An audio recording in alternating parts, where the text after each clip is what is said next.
The Sasha Banks and Naomi situation in WWE will apparently get worse. New details on Stephanie McMahon's leave of absence have emerged, and original plans for a former NXT star have been revealed. More on that in a sec. Yes, hello everyone, it's Jack and Adam back with more news. Check out our earlier news video today if you haven't so already, but we're starting off with news of the Sasha Banks and Naomi situation with WrestleVote, who often have the scoops. WrestleVotes are pretty good with the scoops on Twitter, I have to say. They have been saying that it'll get worse, Adam, before it gets better. And it didn't look really like it could get any worse. They've been slagged off on television twice now. Yeah. Did you see the statement from Michael Cole? I saw that. I saw Pat McAfee fidgeting in his chair. Yeah. Taking lads down. I don't know how much worse this can get unless they're sacked. They're already suspended. They've been stripped of the tag titles. John Laurinaitis, the current women's tag team champions, which is great. I'm not sure how bad this is going to get. They've been very, very quiet. They've not come out and they've not been heavily on social media. There's been a few little bits on social media which we'll get to, but there's obviously more to this story than we know right now. Yes, and WrestleVotes have said also, while the majority of support online is in their favor, it is quite the opposite with management. It's pretty obvious, backstage. isn't it? Yeah. Naomi has removed all references of WWE from her social media. Both of their Facebook profiles have been removed, as well as their merch from WWE.com. But Sasha was spotted over the weekend at a Steve Aoki concert, having a great time, so that's nice to see. Snoop Dogg, very clever here from Snoop D-O-G-G. He shared a photo with himself and Sasha on Instagram, and the caption said, "Bloodline." He's keeping up to date with his WWE storyline. He knows what's going on. She's told him to do that. He's not watching. Snoop's watching. You reckon? I don't know. According to the Wrestling Observer, Sasha Banks, this is a possible hint at the reason for... Because this seemed to come out of a relatively... Not a minor thing, because people did talk about the implications that they would devalue the women's tag titles and they'd both be losing major programs and stuff. But according to the Wrestling Observer, Sasha was also upset earlier this year when Ronda Rousey was given a Mania title match that WWE had initially planned for her, apparently, and was pushed down the card to the women's tag titles as a result of that. Which, if they'd promised her that, I can understand why you'd be frustrated. Or if they'd said, "Oh, you're going to get the title match at WrestleMania, Sasha." Yeah, I thought it was known for a long time that Ronda was coming back and would obviously be involved in the title picture. Maybe it was going to be the other side of things. Maybe plans changed to the Charlotte Flair thing. Maybe. I'm struggling to sort of work this all out. I'm certainly not in the camp. At the beginning of the week, I was like, could this be a work? Because the wording of of was so weird. Acknowledged it, yeah, and now there's no chance that it is. The wording of the statement to me was some poor junior copywriter making sense of Vince McMahon's rant and turning it into a statement. That's total speculation, by the way. But what are your thoughts on it? I don't know, because if this was just, I think context everything. Because on one hand, my initial response was like, wow, that's left the other superstars in the lurch for that night, and I can't imagine how to, because we've been backstage, we know what a scramble it is to put on even a wrestling show where nothing goes wrong. It's still really stressful and everyone's rushing around.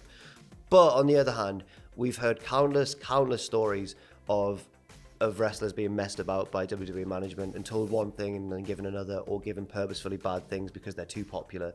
And I find it hard not to sympathize with Sasha and Naomi, especially two women as talented as them as well. It's not like they're rubbish and they think they should be better than they are. They are very good. Yeah, they are. So yeah, I find it odd that when Austin took his ball and all that stuff, that he was largely, celebrated for his actions, but I'm seeing an awful lot of hate toward Sasha and Naomi. And again, we don't know the full story. Yeah, we don't. But we'll see where it goes from here. I'm sure this hasn't ended yet. Yeah. It's going to get worse. Well, apparently so.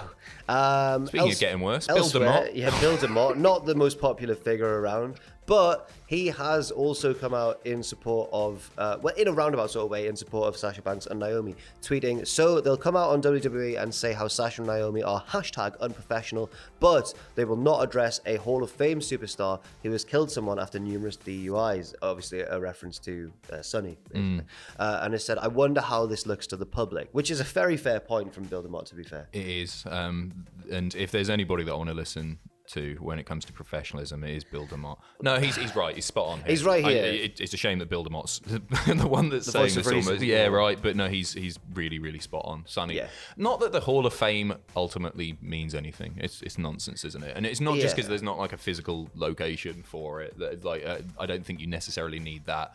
But some of the names that have been inducted into the Hall of Fame, and some of the names who haven't been inducted for whatever reason, and some of them will never be inducted. Yeah. It's a marketing ploy, isn't it? It's just. I think so. It's not real. But he's spot on. He really is. Yeah, absolutely. I have to agree. And they have been, and obviously they probably tried to as long as they can get away with it, been very, very silent on the Sonny situation. Because it's a terrible look for it really is. It is. It's not in their interest to acknowledge it. No. I think probably if she does go to prison, they might strip her of the Hall of Fame thing. Yeah. But I mean, they gave her so many chances. They helped her out so many times. Yeah. I think she's just an awful person. Yeah, unfortunately, yeah. Also, moving on now to Wade Keller, who has reported new details on Stephanie McMahon's recently announced leave of absence. She said she was taking a bit of a leave of absence from WWE for personal reasons. Wade Keller has shed a little bit of light on this, saying, "I've been told not to expect the reasons that Stephanie is stepping away to come out, but the implication is there are reasons. So this isn't going to be a public scandal, but it is something. That's about as much as I think I can say right now, based on the indications I've gotten from talking to people who know Stephanie and Hunter, or people who know them. And yeah, they're giving me indications of things. So there is a reason, but he's not going to particularly say what it is right now." The fact that he's saying that this isn't going to be a public scandal makes me think it's something quite scandalous. Do you know what I mean? Oh, do you think? Yeah, I don't know. The fact that he's obviously holding something back here. Yeah, and the bit where he says, "as much as I think I can say right now." Yeah, there's something there, isn't there? I don't know what it could be, and it would be wrong to sit here and speculate because she's saying she's going away to take time with her family and everything like that. So I don't know. Maybe it'll come out. Maybe it won't. Hopefully everything's okay. Yeah. And also, original plans for a former WWE star have been revealed. We're talking about former NXT legend Johnny Gargano, who was on the Bob Culture podcast. We used to work there, didn't we? We used to work for Bob Culture. I was just thinking that as I read it. I am your Bob Culture general manager. On the Bob Culture podcast. And Gargano was talking about his time as leader of The Way, the comedic stable in NXT, which was himself, it was Candice, it was Austin Theory, and it was Indy Hartwell as well, of course, their children. As Johnny Gargano, she'd wish him a happy Father's Day on Twitter and stuff. They really took it far, and it went well.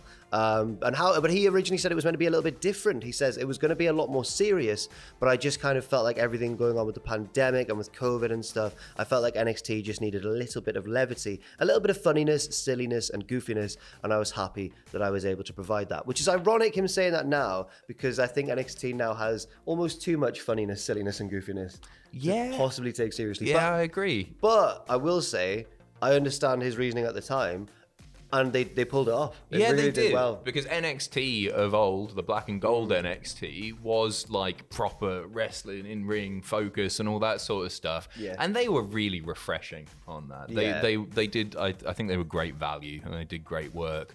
And I just want to see what Johnny does next, you know. I'm on tenterhooks here. Because he was like spotted at the Performance Center fairly recently. I think he was doing some training or something there, but he's obviously still very welcome. He's very liked by personnel in WWE. Yeah. And obviously trended after debuting in AEW last week. after not debuting in AEW. For those who didn't see that, they accidentally tweeted Johnny Gargano is here because John Morrison or Johnny Elite was there. Yeah.